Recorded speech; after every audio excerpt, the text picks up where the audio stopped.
Welcome to this episode of our In Conversations series. I'm Andrew Guile, a solicitor and a director here at GN Law, and I'm with my colleague.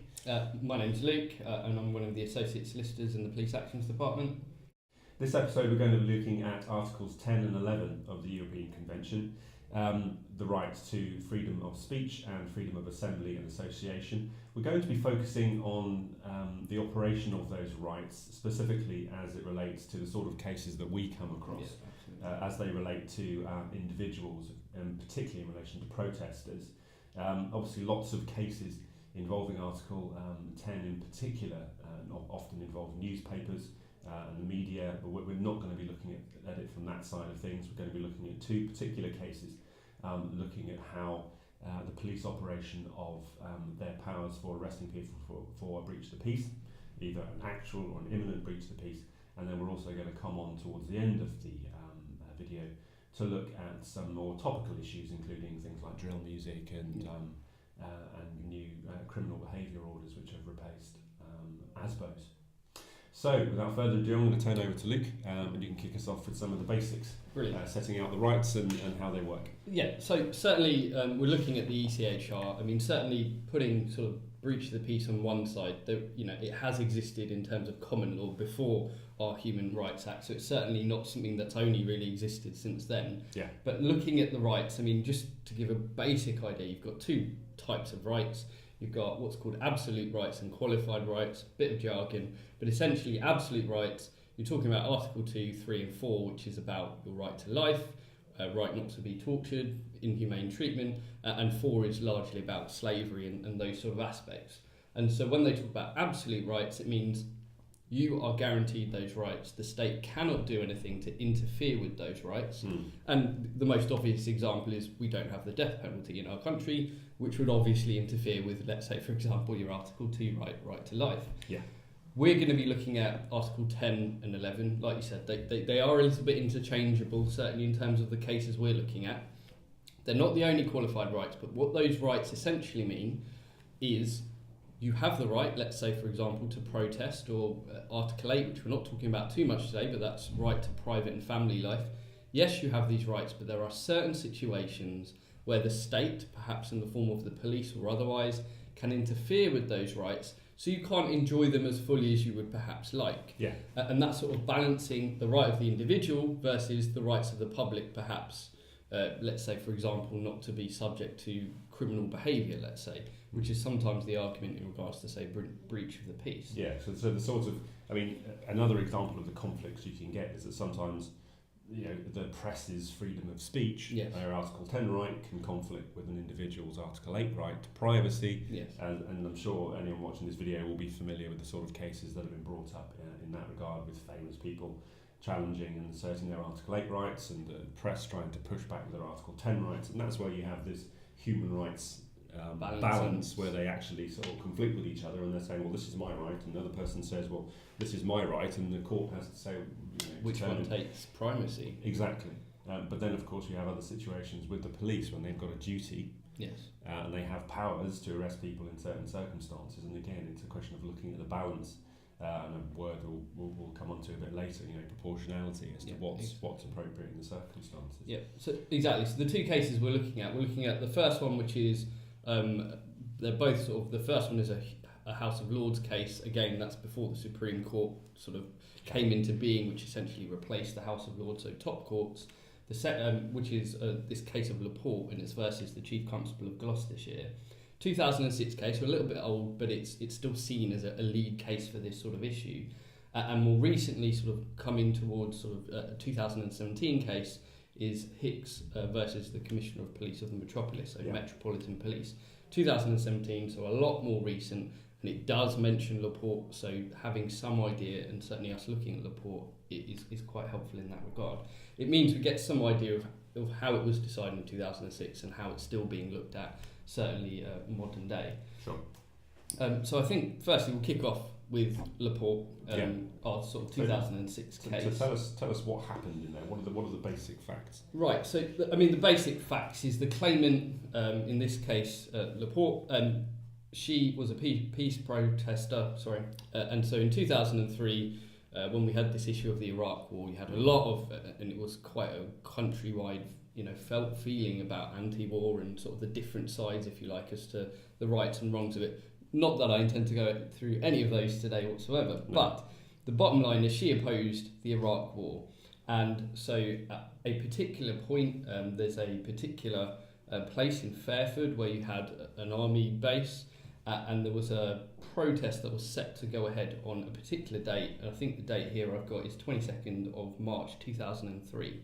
So again, the actual when this all happened, quite a long time ago.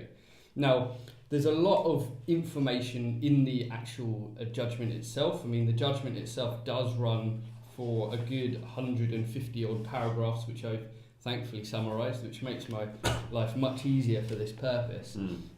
And, to get some idea of what was happening around Fairford, there was issues in regards to particular protest groups who were sort of breaking into the camp, if you like, or at least that was what was alleged.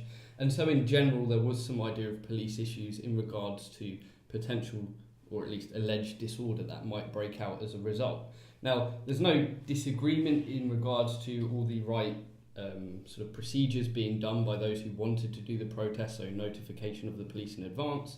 And essentially the police were then able to sort of make a plan for this protest within that context. So the police anticipated there might be problems. Yes. And perhaps had some intelligence that there might be people intending to be violent. Yes. But as I recall it, Laporte was on one of 3 coaches. Yes. And the conclusion of the court seemed to be that it was accepted that there were people on those coaches, the majority of people on those coaches had peaceful intentions. Yes. And should have been able to exercise their Article 10-11 rights. Yeah. And yet there was a small minority on those coaches, somewhat unusually known as Wombles, yes. I believe. Well, that's the thing. Had less peaceful intentions. Yes. So on the day, you've got some people already at the protest, and then, like you say, you have 3 coaches leaving from London with the purpose of taking them to that protest, and I think it was 120 passengers in total. Yeah. And like you mentioned with the Wombles, it's a particular organisation where the police, I suppose, suspected them of potentially having what they call articles to disrupt the protest. So the police, with their sort of alleged intelligence, rather, they do stop the coaches outside Fairford, and they stop them in a lay-by, basically. Yeah. Search the coaches, take away the offending articles, and this is where the case starts to sort of develop, if you like, because at this point, this is when the particular officer who will come to has the decision, once he's taken those offending articles away, to either let them continue the journey to the protest, or what actually happens in reality is the officer then decides to essentially order the coaches to go all the way back to London without allowing any of those people, barring a couple who were sort of already down as sort of marked people who were going to do speeches on that day. So a couple of speakers were allowed off. Yes. But Laporte was also intended to be a speaker, but she wasn't allowed off. Yeah. And as I recall, that she took the case to court on 2 grounds. Firstly, that she was prevented, or the whole coach was prevented from carrying on to the demonstration. But they weren't just turned around, were they? They were, if you can frog march a coach, they were frog marched back to London. They were police escorted back to London as such on that coach for that particular period. So it was 2 things. One, prevention from going forward, and then the manner in which they were turned around and escorted back to London. It was those 2 issues, wasn't it? Yeah, exactly. So that's where, certainly in the judgment, paragraph 14 talks about, like you say, prevention of her travelling to the demonstration, and number 2, the forcible return is what they call it, to London. And those are the 2 issues. And permission gets granted, but I mean, essentially at the sort of lower court, you get the prevention of her travelling to the demonstration. That's not upheld as unlawful. The second one, the forcible return, is upheld. And then it sort of, it comes to the in this case, House of Lords within that context. Yeah. Certainly, just part of the police strategy on the day, they had what's called a Section 60 in place. This is the Criminal Justice and Public Order Act 1994, and this is something we've come across a few times. Yeah, it happens quite a lot. Normally to search for knives or weapons, isn't it? It's a situation where a senior police officer, superintendent, I believe, can, within a certain confined area, and not often this is the case in London, they can put it in place for a day or a couple of days, but for a limited period of time, and it gives police officers the power to search individuals without any reasonable suspicion at all. They can randomly search people for weapons, and so the justification for putting it in place is because, for instance, there might have been a lot of knife crime in the area at the time, and as at the date of filming this particular video today, as we sit here, is the 14th of November 2018. There have been a shocking number of knife deaths yesterday or the day before, a murder with a crossbow, some awful incidents recently, and it is those sorts of situations or fear intelligence that there's going to be some sort of gang-related disturbance planned on social media or something might lead to a Section 60 order being put in place. But the important thing from a legal perspective is that it gives the police the right to search people without reasonable suspicion, and that's the important point. Yeah. So I'm just going to skip forward a little bit to sort of the middle sort of paragraphs, or rather sort of around, in this case we're looking at sort of paragraph 60 onwards. This is where Lord Roger ends up writing his views on it. Now, the actual judges, although they come to the same sort of conclusion generally to uphold it in terms of the case, that their reasons for doing so are slightly different in areas. I'm not going to go through necessarily all the differences because there are 5 judges, but the key bit, certainly when it comes to, let's say, paragraph 67, around that, it talks about how you would define imminence. And it defines imminence in this case as likely to happen. And sort of following a little bit further, paragraph 71, it talks about Mr. Lambert. And now Mr. Lambert, just to... He's a senior officer, isn't he? Yeah, so he's the chief superintendent who had direction and control of policing for this demonstration. So he's the decision maker on the day. And this question of imminence looks at the police's use of the power to arrest somebody for a breach of peace. So to arrest somebody for a breach of the peace, you've actually got to be physically committing that offence. Yeah. So you might be standing outside a shop hurling abuse at somebody, or whatever, or banging something together, or trying to create a disturbance to get someone to come out and have a fight, or whatever it might be. Yeah. That is a breach of the peace actually taking place. They can arrest you at that point. But if there has been an incident earlier in the day, this is some sort of domestic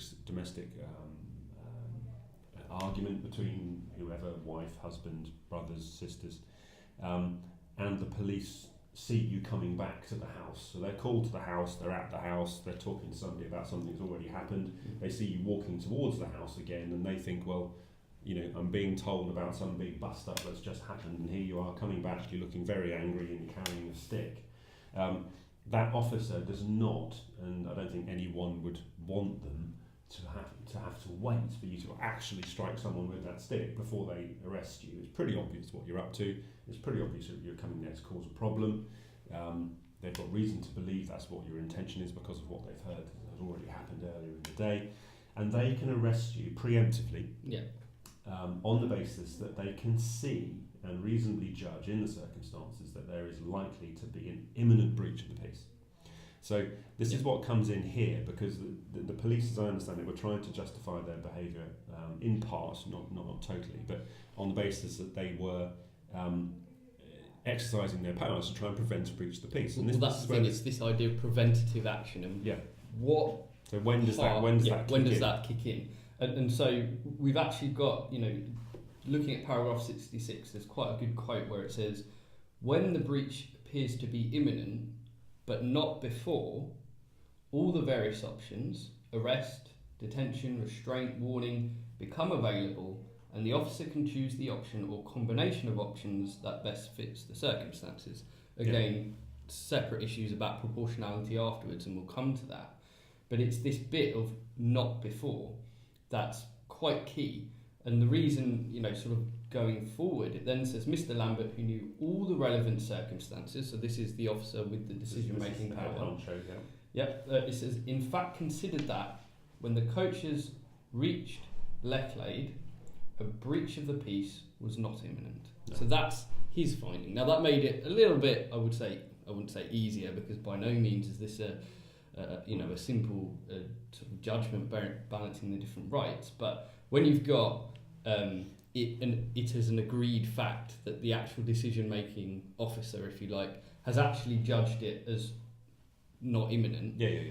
It kind of allows them to go and make the decision without argument of facts. Now, obviously, he could have tried to assert a little bit tongue-in-cheek, perhaps, that he did think a breach of the peace was imminent, and he could have held on to that account of events until he was blue in the face. And as you say, you'd then have a dispute of fact where he'd be suggesting that either he didn't genuinely believe that, perhaps, or he shouldn't have. And sometimes that's easier with sort of higher court decisions, Supreme Court or traditionally House of Lords, because by the time it gets there, the facts are largely agreed. So when you read their account of facts, if you like, in the judgments, you can pretty much assume that is what has been ruled upon. Whereas perhaps in lower courts, you've naturally got the two parties. You say A happened, I say B happened, and then the court's got to decide what facts they're choosing. By the time it gets to this stage, those sort of facts have been ironed out. You may not necessarily agree with how the court's ruled about that fact, but in this case, they're not arguing the issue about imminence or whether he thought it or didn't think it, because it's already an agreed fact. Slightly helpful that he doesn't actually dispute it himself. So the way I read this was that, obviously I haven't heard all of Officer Lambert's evidence, but I suspect that his answer to the question is what would have been if he was sitting here today.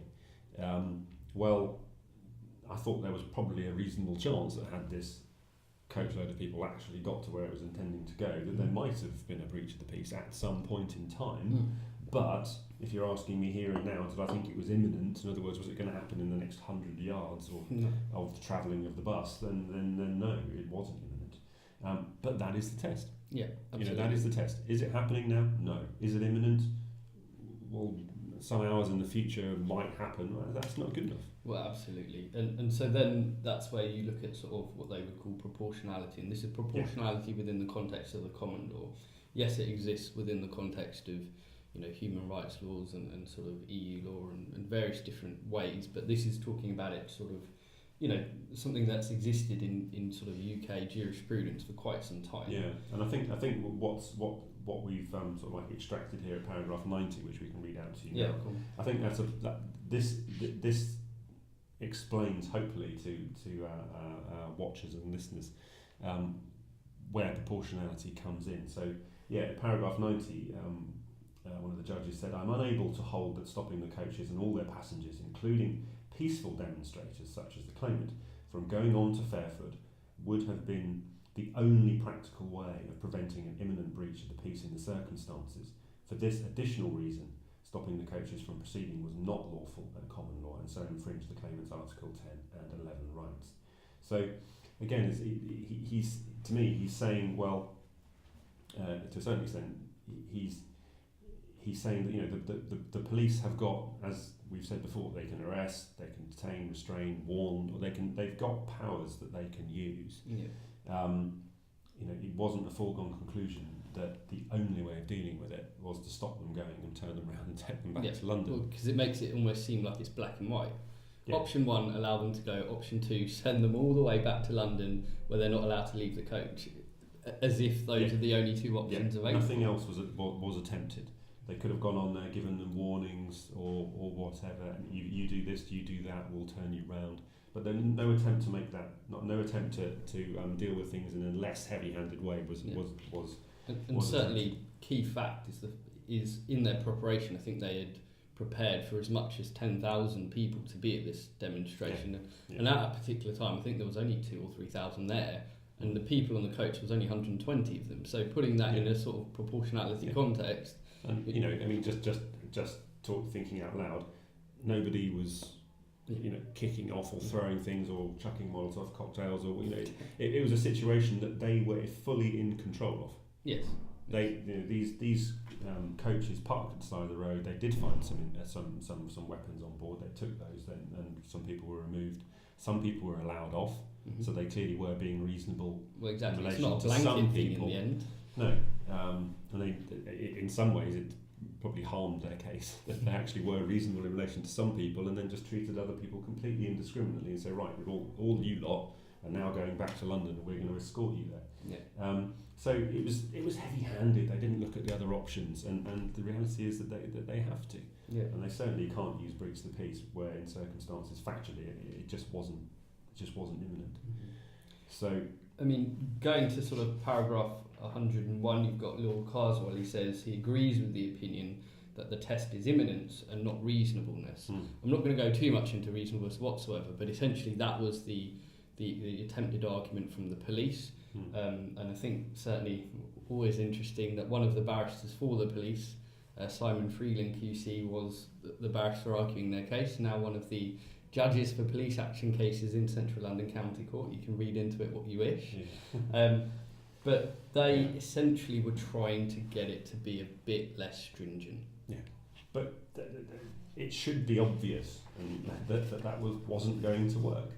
I mean, the judge saying that the test is imminence and not reasonableness is clearly correct. Yes. And with respect to anyone arguing differently, blindingly obvious.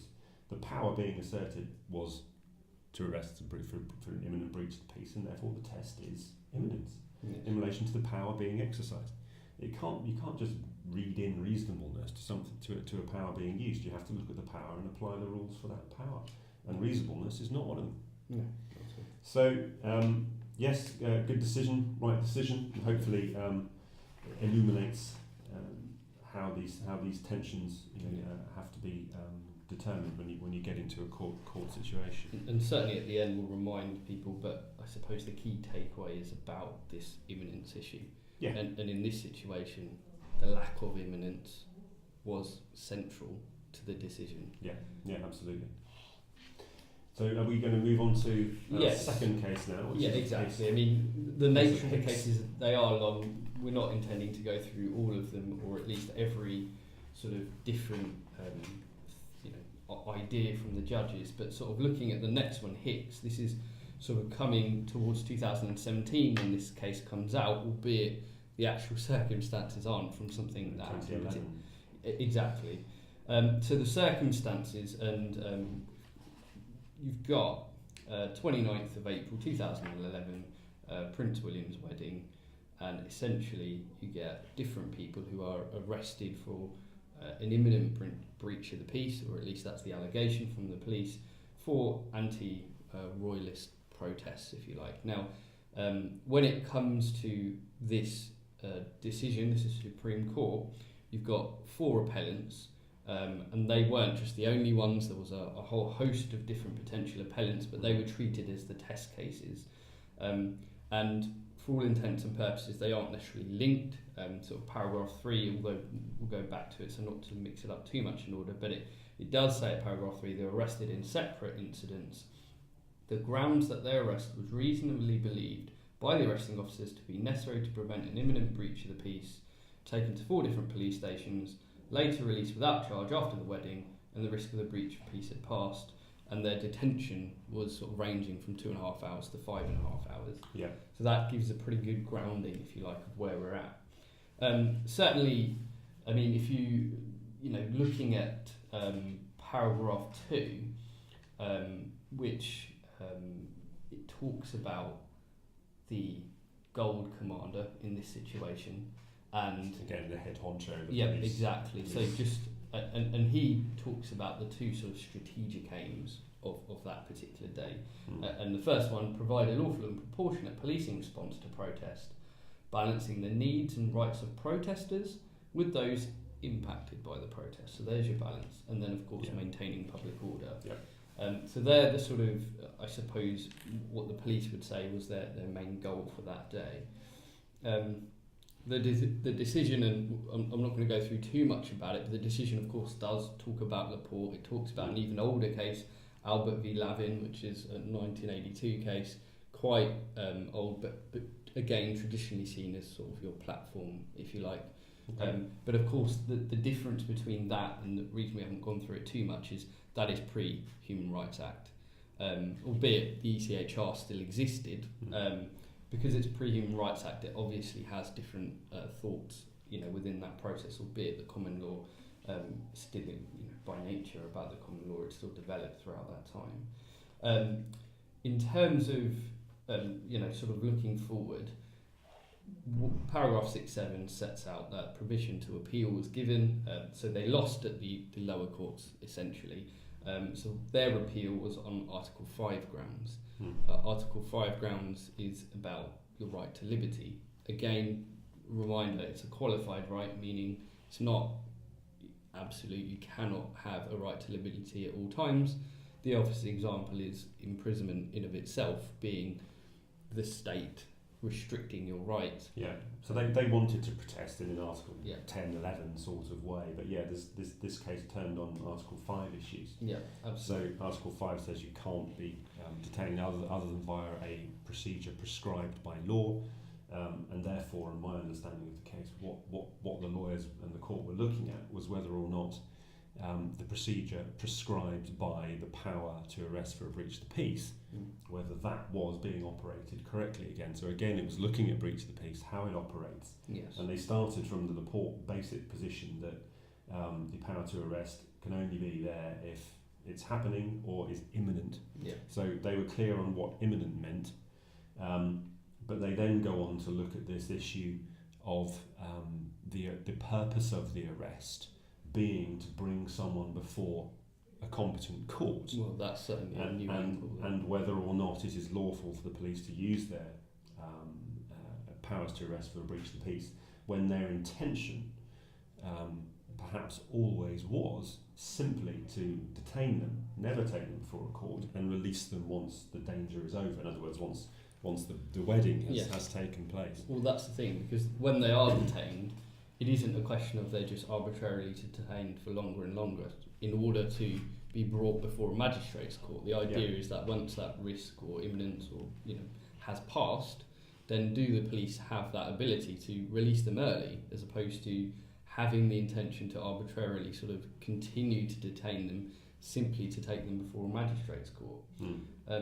Paragraph 11, which talks about the Court of Appeal decision, it says it wasn't practicable to take them to a magistrate's court before release, within the confines of what's happening that day, and the police are quite busy on that particular day. But if the situation deteriorated, or further detention would have continued, and it may then have become practicable to take them before a magistrate's court. So if 5 hours in there's still a deterioration, however putting aside how that might be defined, it may be that detention could have become 10 hours, could have become 12, and then at that point it becomes possible to take them to a magistrate's court.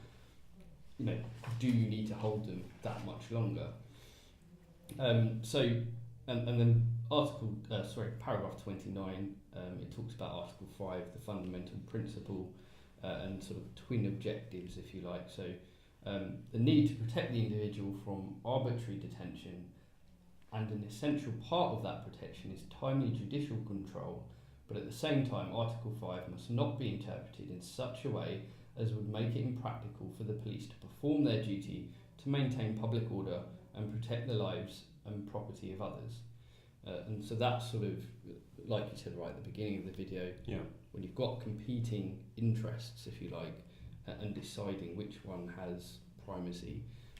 And so certainly this one highlights that situation. It talks a lot about a sort of ECHR case. We won't talk about it too much, but this Ostendorf, the basic facts being that this applicant, who did lose his case, was a known football hooligan, ends up in a pub with opposition fans, etc., and ends up going into a women's bathroom, and I think the police happen to sort of be there surveilling him or undercover. He was trying to climb out a window, probably. Yeah, essentially that's the allegation.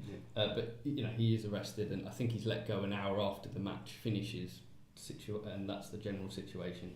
He loses, but what's interesting is actually the court here preferred the minority view in that case, and that's what they actually sort of rule on, and it also shows that to some degree we're not just blindly bound by absolutely everything that comes through. You know, our courts do have some power to, you know, use their own views about common law. Of course, there is always problems in terms of if courts aren't using precedent, if you like, you know, providing that precedent isn't wrong, if you like. Obviously, things change and precedents aren't, you know, we're not bound by absolutely everything that came out in 1900s.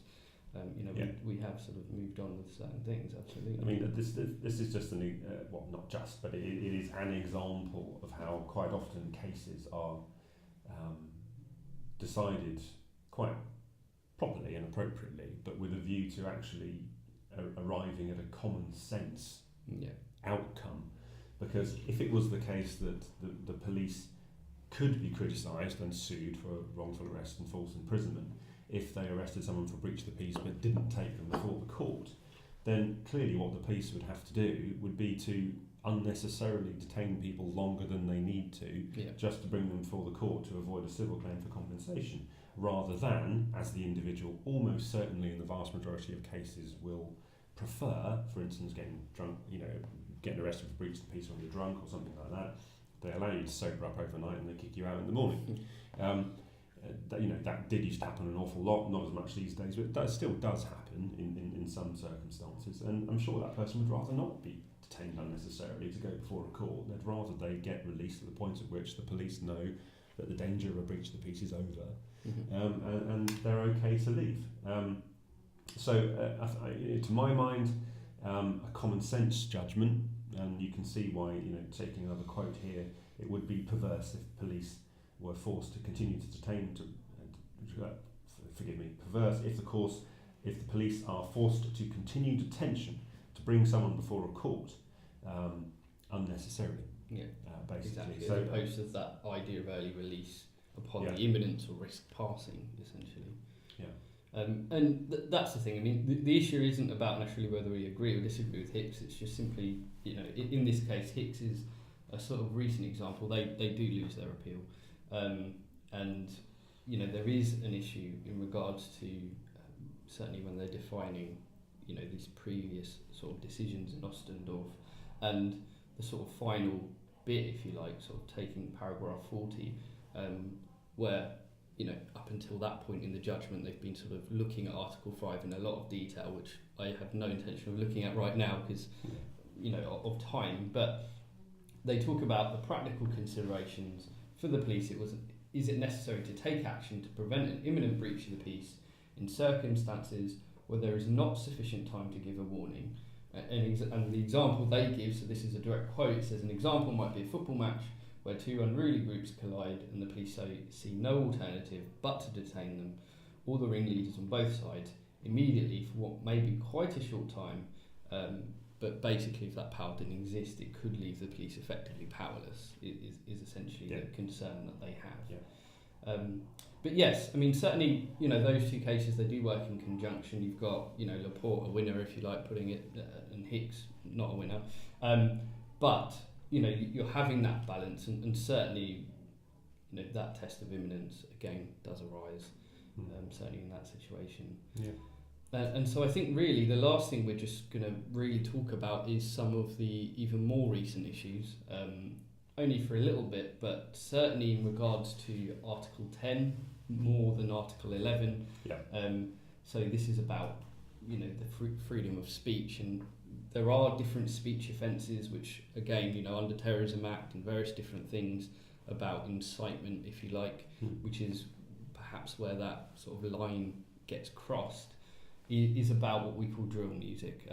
Essentially, you know, again, I'm not sitting here to give you people a history of drill music, but essentially, certainly in London at the moment, you know, there is rap music where in sort of May, June this year, a particular group were given criminal behaviour orders, which, like you mentioned, replaces ASBOs, and it's preventing them from making music, essentially.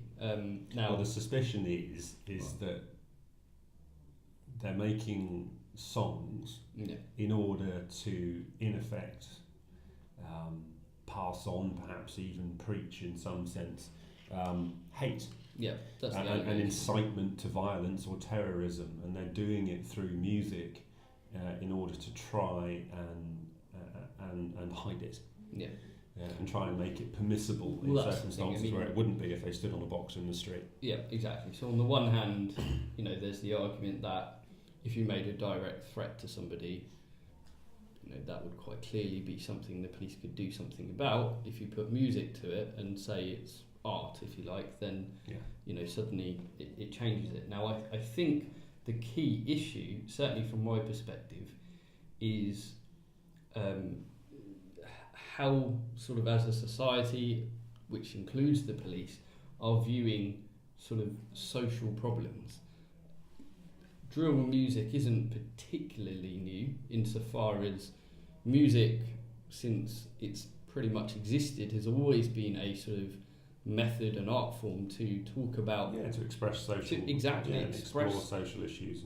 Absolutely, and so often it's a question of, well, has the actual music caused anything, or is it realistically just expressing the reality of what those people might be living? And it doesn't mean you have to like the music, much like you don't have to like particular types of art, you don't have to like particular types of theatre shows. Mm-hmm. But and no one's forcing you to either listen to it, watch it, whatever the situation is. But that balance, we are in a democracy where certain things may cause us offence, but just because it causes you offence, that doesn't mean it actually needs to be banned, because you sort of start to verge on almost totalitarianism at that point. And we are in a slightly different age with terrorism. It's this human rights balance again that we Absolutely. sort of started this episode with. I mean, it's just another example of how on this occasion with certain things thought to or found to be drill music that the courts have ruled that somebody has gone too far and persuaded the court's been persuaded that the intention was not purely artistic. And I think certainly in another video, which we'll talk about, Stop and Search, where there is related issues where actually you're talking about urban problems, social deprivation problems, alternate social issues about health, education, employment, which realistically are looking more at the root causes of issues and trying to perhaps solve them, rather than necessarily always looking at the consequences and thinking just simply shutting things down is going to solve everything. And again, it's politics, it's slightly different to necessarily pure law, but the reason obviously law ends up being relevant is because people, factually, they were given these criminal behaviour orders, so the actions that they're allowed to take, their freedom has now been restricted and has now been limited. Mm-hmm. And there are a lot of sort of charities and sort of, campaign groups, if you like, Index and Censorship being one of them, for example, who have real problems with this. And certainly as lawyers, we can certainly understand, we do come from a claimant perspective, which does mean we have an inherent, to some degree, a bias, if you like, on that regard, and that's no real secret. But it does mean, we, from the claimant perspective, we do understand about unduly restricting rights, and perhaps the question of whether the police are necessary. We totally understand there can be a problem, but it's about, is that necessarily the best method to solve it?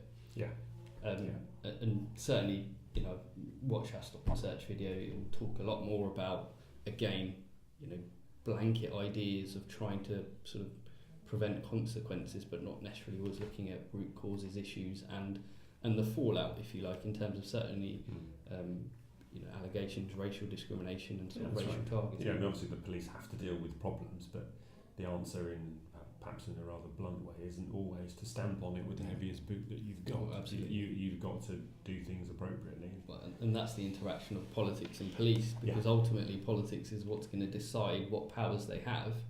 The police execute those powers, and they can say what powers they want, but it's actually for, I suppose, the politicians, if you like, and campaign groups to sort of educate them as to what actually is the best solution for both the communities that are most affected, but also perhaps you looking at the UK as a more sort of wider scale. Mm-hmm. Yeah. Well, we hope you found that discussion helpful. Perhaps a key takeaway that I'd like to highlight at the end of this video is that Article 1011 rights, even Article 5, as we've also touched upon with Hicks, are qualified rights. In other words, there might be balancing considerations that a court needs to take into account. But certainly with police and their powers to arrest to prevent a breach of the peace, this question of imminence is clearly central, but clearly also Hicks clarifies that there is a need to be sensible with any terribly restrictive interpretation of how that power should be used. And certainly, although the intention for it to counteract any Article 5 rights needs to be to perhaps to be brought before a court, it's not unlawful if they don't get brought before a court. The fact is they might be an intention to do so, or they might be brought before a court, but they don't. That doesn't have to happen, and that certainly strikes me as reasonable in all circumstances. That the court would fear that would leave the police powerless in certain circumstances, where I think is just speaking as a general member of the public, giving them the right to deal with football hooliganisms or riots and other fracas that might occur in the street. You would want them to have those powers, but as always, whatever with power comes responsibility, and you've got to exercise that power properly. And this is why courts and cases and people like us explore the issues and try to look at the rights and wrongs of them. Yeah. Luke, any particular takeaways? I mean, just the nature of cases, which we've said many times, they are fact specific. Yes, absolutely. Particularly in the port, with the officer actually taking the view and giving evidence that he accepted it wasn't imminent at the time. I mean, if you had a dispute on that, then it would be a different kettle of fish. But essentially, it means if you've got a potential issue, if you've got any questions, come and ask us, talk to us. There isn't the nature of imminence. It is depends on literally what happened that day. What did the officer think, and looking at sort of objective factors, subjective factors, a whole host of different things, and then understanding whether that police power, that yes, like you mentioned about detention, restraint, all these different powers that exist, it's when or at what point in the history or the timeline of that particular situation did that power become actually exercisable. Yeah, absolutely. Well, once again, thank you for watching. I hope you found it useful. There's lots of other videos in this series you might want to watch.